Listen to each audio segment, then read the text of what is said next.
You remember this one. It was everywhere in the 80s. The school dances, the slow fades in movie soundtracks, the late night radio dedications. But Drive by the Cars wasn't written to make you feel safe. It's not about love. It's about watching someone spiral and not knowing how to help them. Released in 1984, Drive was the biggest U.S. hit the Cars ever had, reaching number 3 on the Billboard Hot 100. It stood out from the usual new wave rock sound. The synths were softer, the tempo was slower, and the vocal wasn't from frontman Ric Ocasek. It was sung by bassist Benjamin Orr, whose delivery made it sound almost like a lullaby. Over the years, Drive picked up a reputation as a slow dance staple, a romantic moment frozen in time. But there's more happening beneath the surface. I'm Sean, and this is a closer listen. Who's going to tell you when it's too late? Who's going to pick you up when you fall? You can't go on thinking nothing's wrong. The narrator isn't comforting someone, he's confronting them. This is someone who cares, but has reached the end of what they can give. And that line, "Who's gonna drive you home tonight?" is a realization. It's a haunting question, but it sounds like he's not going to be there.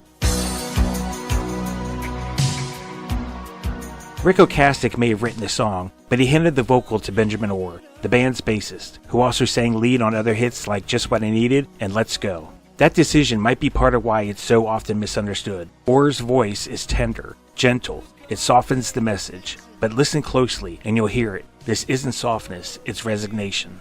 Benjamin Orr passed away in 2000 after a battle with pancreatic cancer. He was just 53, and his performance on Drive remains his most iconic vocal moment. It's haunting to realize that the song he sang so gently that carried so much weight for others now echoes with the weight of his own absence. The music video, directed by Timothy Hutton, best known for his Oscar-winning role in Ordinary People, adds another layer of meaning. It features model Paulina Porskova, who was just 18 at the time. Ocasek cast her after spotting her in a fashion magazine, and the video marked her acting debut. She moves through emotional extremes, from calm to distressed to suddenly smiling again, almost manic in her shifts. It's a portrayal of someone on the edge, unraveling in real time. In one scene, she's standing in a sparse, almost clinical-looking room across from Ric Ocasek, who appears as a concerned partner, a quiet, steady presence as she breaks down. In other moments, they exchange glances that suggest intimacy, history, and helplessness. The imagery is disjointed and isolating, just like the lyrics. And in an unexpected twist of real life blending into the art, Ocasek and Porskova would later marry and remain together for decades. So what's Drive really about? It's not about love, it's about emotional helplessness. It's about watching someone make self-destructive choices and realizing you can't fix it for them. And maybe you tried. Maybe you offered rides, comfort, or advice. But they kept doing what they were doing. And you start to ask yourself, what happens when I'm not around anymore? Who's going to catch them then?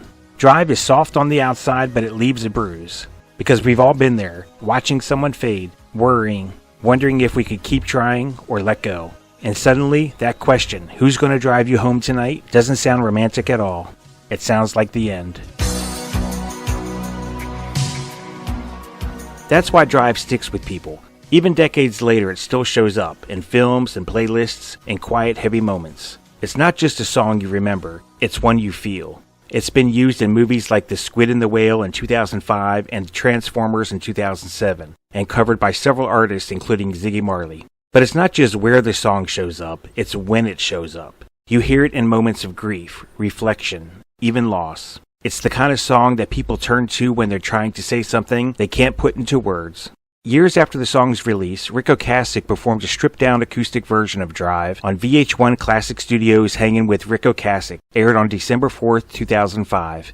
It was raw, vulnerable, and clearly personal. With Benjamin Orr gone, Ocasek's performance felt like a quiet tribute. No theatrics, just him, a guitar, and the weight of the song they once shared. It's a rare glimpse at how deeply Drive still echoed for the man who wrote it, and how Orr's voice never really left the room. Ric Ocasek also passed away on September 15, 2019, due to heart disease and pulmonary emphysema as contributing factors, leaving the song's writer and singer forever immortalized in the song.